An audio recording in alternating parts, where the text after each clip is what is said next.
Okay, number 68 of 365. This one's called I Got Nothing to Do. I start at 5. Good morning, good afternoon, and good night. I hope that you're doing well. I hope that wherever you are is doing good for you. It's me. It's this guy, Paul Carpenter. And this one's called 68 of 365. It's called I Got Nothing to Do.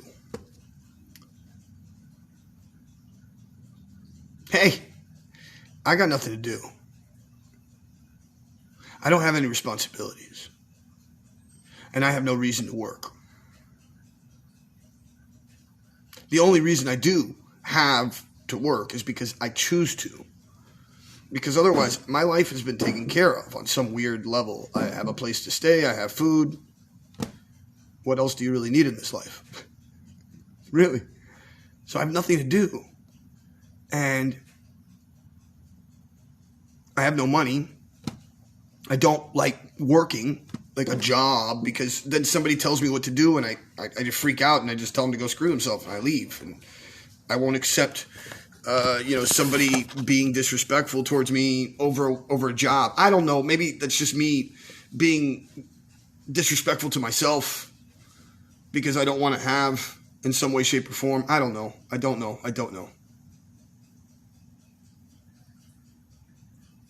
All I know is that I have nothing to do. And, it's funny, it's hard. And I've said this so many times, but it's so hard to do these, especially when you don't want to do it anymore. And there's a part of me that feels like I have to, because I feel like people are dependent upon me. And I think that's another reason that I do these videos, is because I want to keep some kind of consistency in my life. And I don't have anything that's consistent in my life. I have never had anything that's really consistent in my life. And so it becomes this constant battle to try and be happy when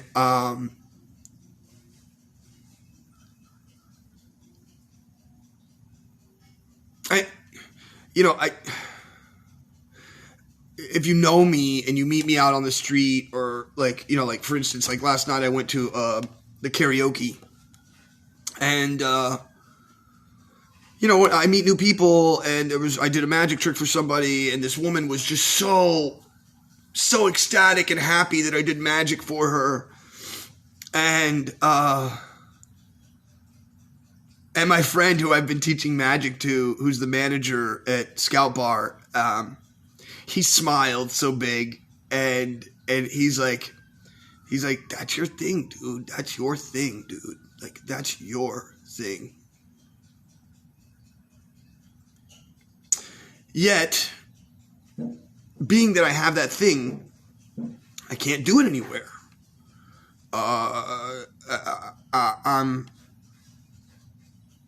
underappreciated, I guess, on some level, maybe, or maybe I'm not good enough to be paid what I believe I'm worth, or what I've been paid in the past. I don't know. All I know is that I'm sitting in a garage with a bunch of paintings behind me. Nobody wants to buy them. I'm sitting in a garage smoking pot and cigarettes, doing nothing with my life. Hey, Samuel, I don't know if you're still watching. Samuel Dorman, are you still watching? I hope to God you still are. 4 shekels can change the world, buddy. Like, I was, Samuel, you have no idea, dude. So I was a bit upset. I hope Samuel's watching. I was a bit upset the other day, like 2 days ago, when I was about to go perform.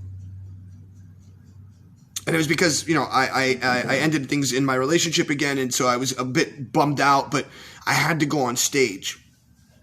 And my friend Zach, he's trying to talk to me and tell me how he feels.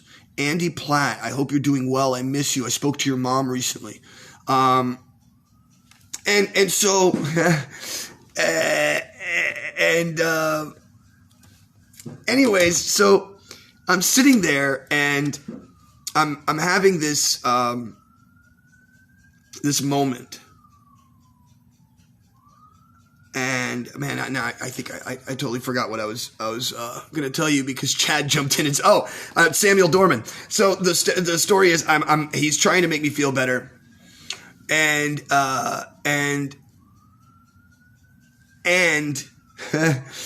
he this guy outside asks me for a cigarette, and it's the last cigarette that I have, and he's like, "I'll buy it from you," and I was like, "Okay." And he gives me $1. And then he stops and he says to me, "It may not be much, but I hope that $1 can change your day." And I remember this moment when I met this guy whose name is Samuel Dorman, German kid who was living in Israel. And we were on the bus and he needed 4 shekels. And 4 shekels equals $1. And 4 shekels can change the world. So I immediately after giving him that and hearing that moment from him, I went on stage and I performed for about 100 people. First time I'd gotten on stage in forever. And if it wasn't for that moment, I don't think I would have been the same person on stage that I was at that moment. So all of my pain and my worries kind of disappeared, you know? and then right after I got off stage, my depression like slapped right back. I mean, maybe 5 minutes after, you know, the depression hit me again. And I was like, fuck, man, what am I going to do with myself, dude? I can't seem to, even when I make other people happy, I can't make myself happy.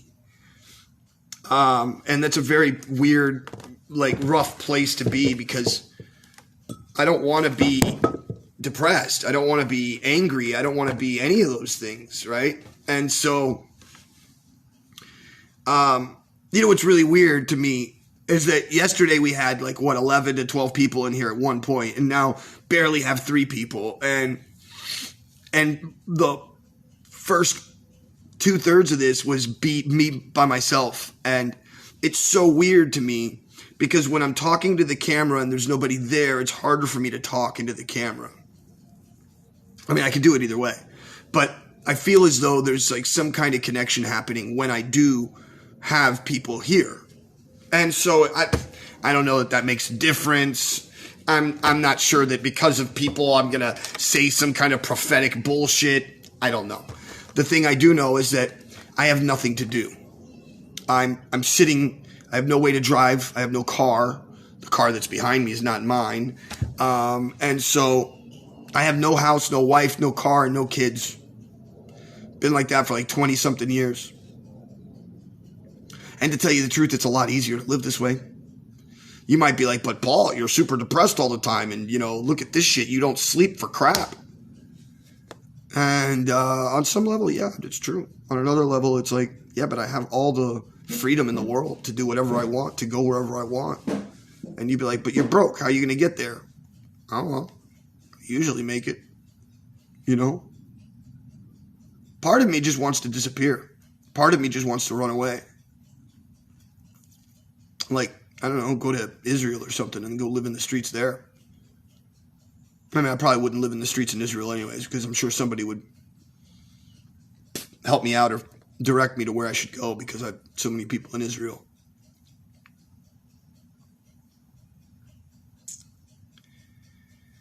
It's the presence of my virtual dickness. Yes, Ken, 1,000%. Without you, without your big schlongy dickiness.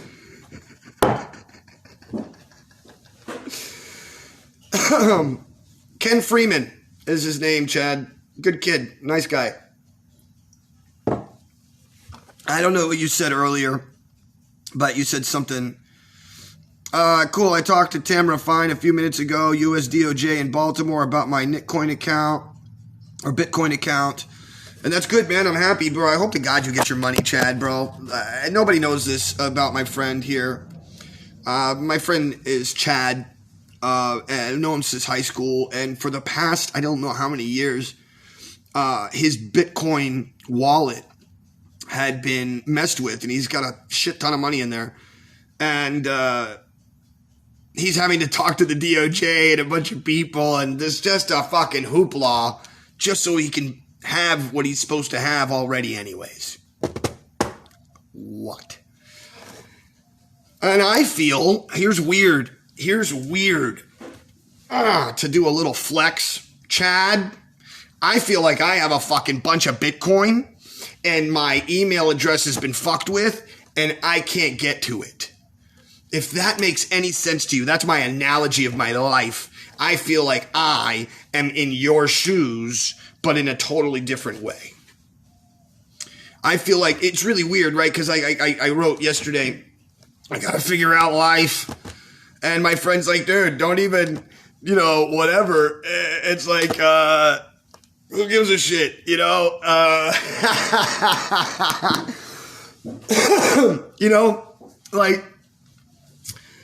you're such a talented person and you have such an ability to be with anybody and make everybody smile. And you have all these,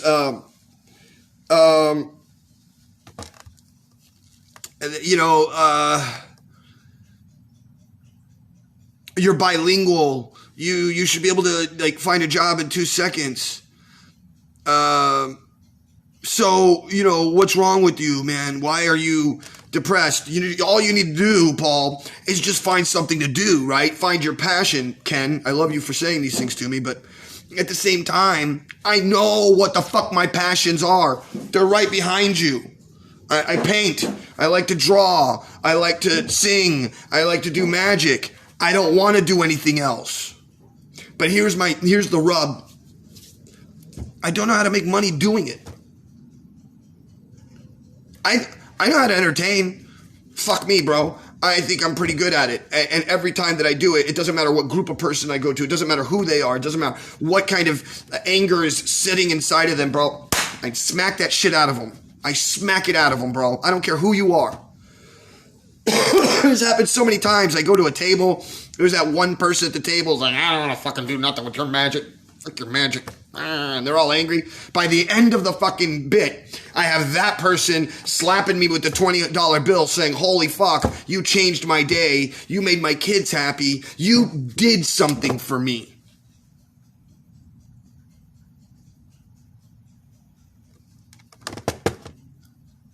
Yeah, I was working at Denny's recently. And I got a job there as a waiter because they wouldn't give me a job as just a magician. Because that's all I wanted. I just wanted to do walk around by table to table. At least I'd be able to do some magic. At least I'd be able to do something, right? And they start kind of pushing me towards being more of a waiter than ever getting to do the magic. And then the last day that I worked there, I walked in. I go in for this shift that's kind of late that nobody makes money on. And the people that are there have made $100-something a piece. It's the middle of Christmas. They're freaking loving life and they're all tired sitting in the back room. And I get in there and I walk into the Denny's and I'm talking the entire Denny's has tables that are just covered in,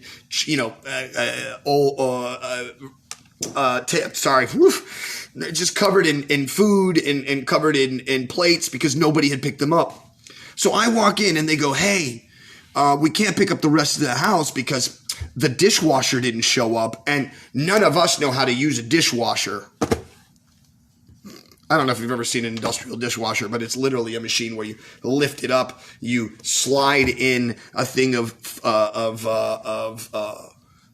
dishes, close it, and it works all by itself. You don't even have to push a button. Literally, you go, it starts all on its own. So I'm thinking to myself, really? You guys have worked here for this long and you don't, you know what? All peace and love, bro. I'm going to go in there. And I went in, and I start cleaning the dishes.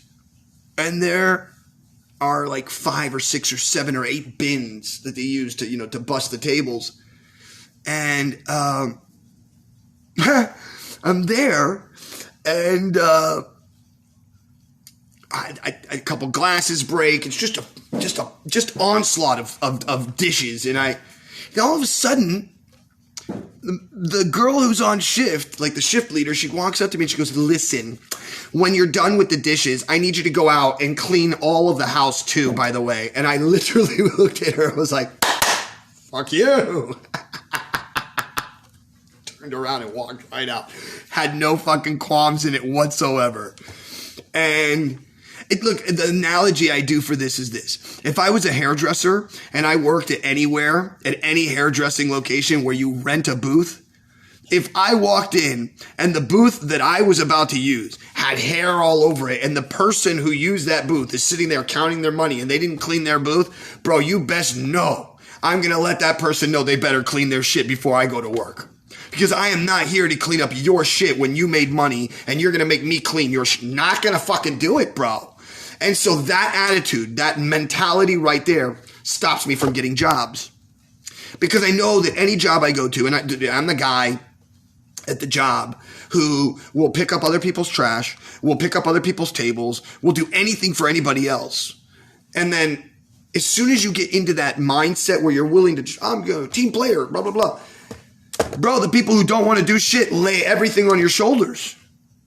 And it's like, yo, dude, I'm a team player, but I ain't a fucking asshole that you get to fuck. Sorry, not going to do it.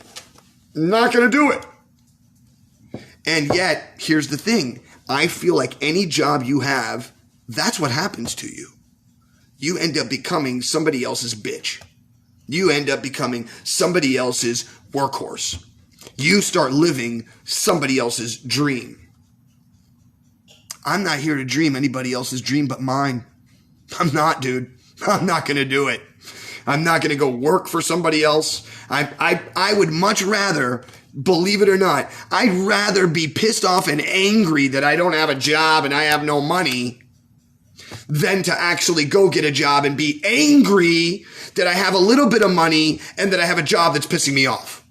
Because that takes me to like this other level where everything starts pissing me off. I start going to like places and then I see that those people aren't doing their work, but I do my work. So it's like, yo, what the fuck? Why aren't you doing the work? Why aren't you fucking doing the shit that you're supposed to do? Because I fucking bust my dick all day long. I work my fucking ass off. I make my money. I own my things. Who the fuck wants to be that guy? And then that same person is the person who puts like shit on top of you. Like, oh, well, you know how I did that thing for you? I lent you that $100. I gave you the money. Like, what's your problem, Paul? Like, I already helped you. It's like, yo, dude, then why did you fucking help me? If all you were going to do was be this fucking asshole. There's a couple moments in my life where I've helped somebody. And it took me 13 years. It took me 13 years. And I called him one day and I was like, yo, bro, I'm sorry to be this kind of asshole right now. And I really was. I was really upset that I was even calling him and asking him. And I said, you know what, dude? 13 years ago, you're a kid. You're 16, 17 years old. And somebody offered me a job. And immediately, without even fucking batting an eye, I said, I'm not the person. I know I'm not the person you need, but I know the exact perfect person for you. I call this kid on the phone. I go, yo, dude, go right now. Do your whole entire magic act with your birds and the thing. I mean, I'm talking like as if you were going to get paid the $500 you get paid when you do a kid's party. Go like you've never gone before. He goes, he auditions, he gets into the show. Not only does he do that, he gets to perform for Madonna and Sting at private parties in their homes. He gets to go on America's Got Talent. He travels around the world. He actually built a career. Now, am I saying that I'm the reason that he built a career? Fuck no. But I'll tell you one thing. It was that moment in his life that did, and he went up. And I'm not saying that I deserve something for that. But I do feel like when I spoke to him, I was like, you know, what happened, bro?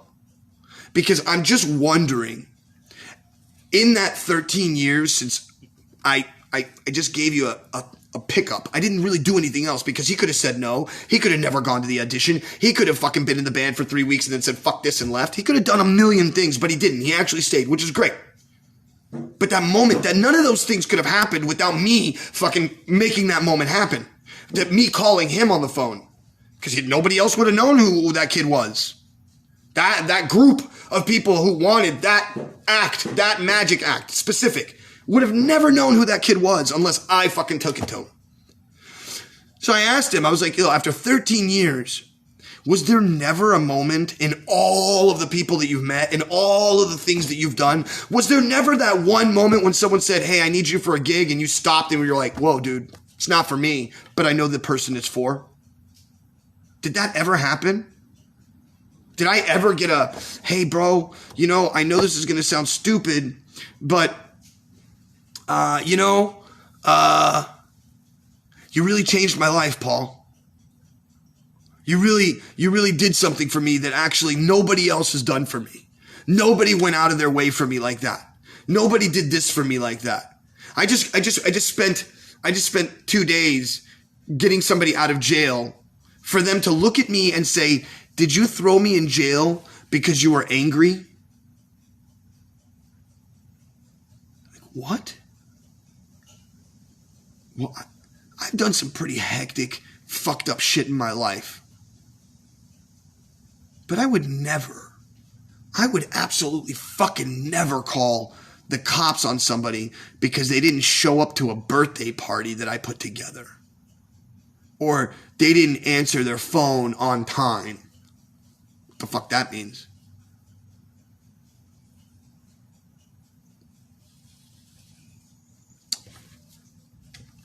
I'm here. I wake up every day and I really want to do something. I want to accomplish something. But I feel like the only thing that I'm doing that's worth any value at all right now in my life is this. And I get no financial reward from this. I do this because I'm fucked up. And I guess this is my diary.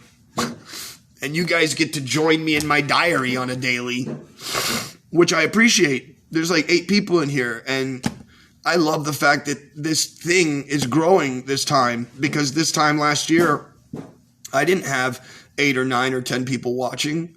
I would only have 1. I'd get a bunch of views sometimes, but based on who I am and the things I've said on the internet, people get really upset with me. The swastika, forehead, black face, walking into women's bathrooms video, that fucked up people. The whole thing about I'm going to turn myself into Santa Claus because of the transgender thing and how that fucked people. I lost 1,500 people that day. I lost 1,500 people in one day over that video.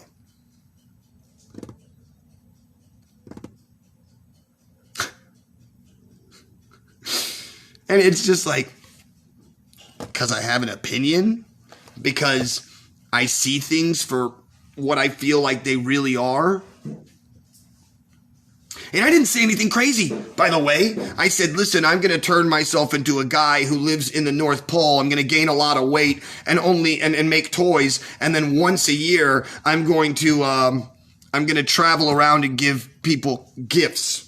And if you guys don't call me Santa Claus, then you're all a bunch of assholes. That's what I said. Because that's the same thing as far as I'm concerned as somebody who's doing gender reassignment surgery. I know that's fucked up, and I'm not trying to be a dick. I'm not trying to be rude. I'm not trying to be disrespectful, but there's this ideology within this world of the transgendered world, people who just want to be who they want to be, and you have to accept them. And if you don't accept them, then somehow or another, you're a bad person because you don't accept their lifestyle choice. bro, I'm sorry, man. You can do whatever the fuck you want in your life. That doesn't mean I have to accept you for what you do. I'm just going to allow you to do it. But I'm not going to accept it. I'm not going to say, sorry, I think that it's a great idea that you do this. 9 times out of 10, when you do the research, you either end up dead or you end up changing back. I know that that sounds fucked up, but it's true. Now, do I believe that gender is fluid? On a spiritual level, gender's fluid. Totally. On a physical level, sorry, it's not. Sorry, it's not. On a physical level, it's not, bro.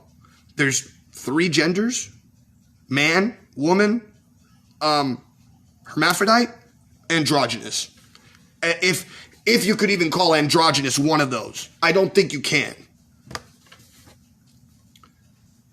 We're born a certain way. Now, there are mad scientific studies that state that on some level, there's a part of the brain that is larger for women than it is for men.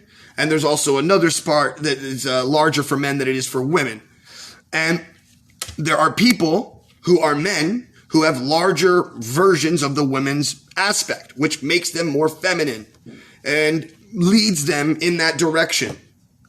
I don't disagree with that. I don't think that that's wrong. I don't think that that's not real. You see what I'm saying? But I get fucking shit for it because of one statement. Then all of a sudden I'm the fucking piece of shit. And this brings me to what I was just saying a moment ago, which I hate it. I absolutely despise. I don't want to say hate, but I despise when someone says, hey man, or when someone says something to you and they keep saying it, or they do something to get you so angry that you flip out. And when you flip out, it's at that moment that they point a finger and they go, oh, you see, that's who you really are. You're this fucking psychotic, angry fucking person. You're a fucking real bad person on the inside because I see this of you right here, right now. This moment of frustration, this moment of anger. What the fuck is going on? Moment. Oh, then all of a sudden that's who I am. Anything else prior to that, the gifts or the help or anything else, the relationship or how I talk to you or how I try to love you, none of that seemingly matters anymore. Only that one moment of anger is the moment that you're going to define me as. And I'm sorry, but I can't accept that because I am not my moment of frustration. I am not my moment of anger. I am not. And I will not allow the fucking world to point fingers at me and say that I'm angry and because of a moment of anger, that's who I am. Because if you watch these videos, if you know who I am, if you've talked to me in real life, you'll know I'm not an angry person. You'll know that I love everybody. I don't care if you're white, Chinese, inside, outside, boy, girl, girl, boy. I don't give a fuck. I don't. But, don't point fingers at me and tell me that I'm somebody who I'm not. Don't tell me that the moment that I'm angry is who I really am. That's not it, dude. And the person who points a finger at you and says that you are that moment is a person who's pointing themselves at you. They are projecting. Or they've been hurt in the past and they're looking for something to push you away. They've been hurt in the past by other people who do the same kind of thing or whatever it is. And they're saying that you are that when you know you're not. You know you're not that person. So don't allow other people who are in pain to point at you and say that you're bad or that you don't count or that you whatever because they are in pain or because maybe they don't understand how to truly communicate with you, how they really feel. And I think this happens a lot where people who have been hurt in the past in another relationship see little things in the relationship they're in now, and then they start to go, oh, wait, dude, that's exactly what this guy was doing or that girl was doing. And because of that, this person's going to be just like that person. Doesn't work that way, folks. Now, are there red flags? Sure, there are red flags. There are things where you go, hey, dude, that's not something that feels right, or I don't know, I understand it completely. And then that takes communication. That takes you saying, hey, listen, you just did this thing, and this thing is something that has been affecting me. I got abused, or I got this, or I got that in my past, and this thing really has hit me hard, the way that you're saying it to me. I need to express to you how that feels, and I'm going to ask you as a friend not to do that to me again. If that person continues to do that thing, go with Maya Angelou, which says if a person shows you who they are, let them. My friends, please go out of the world, do something nice for somebody else. And if you can't, do something nice for yourself. Number 2, don't get caught up in all the crazy stuff. And number 3, please like, share, subscribe. I have a Patreon. It's /mentally_HYP. I've got a YouTube channel /Paul David Carpenter. I have a lot of love. I really do. And I love all of you. Thank you very much. Thank you for watching. Ted, Zach, thank you for staying. Chad, thank you for staying. I don't know who else is here. I can't see it. I love you all. I love you all so very much. I'll see you all on the other side.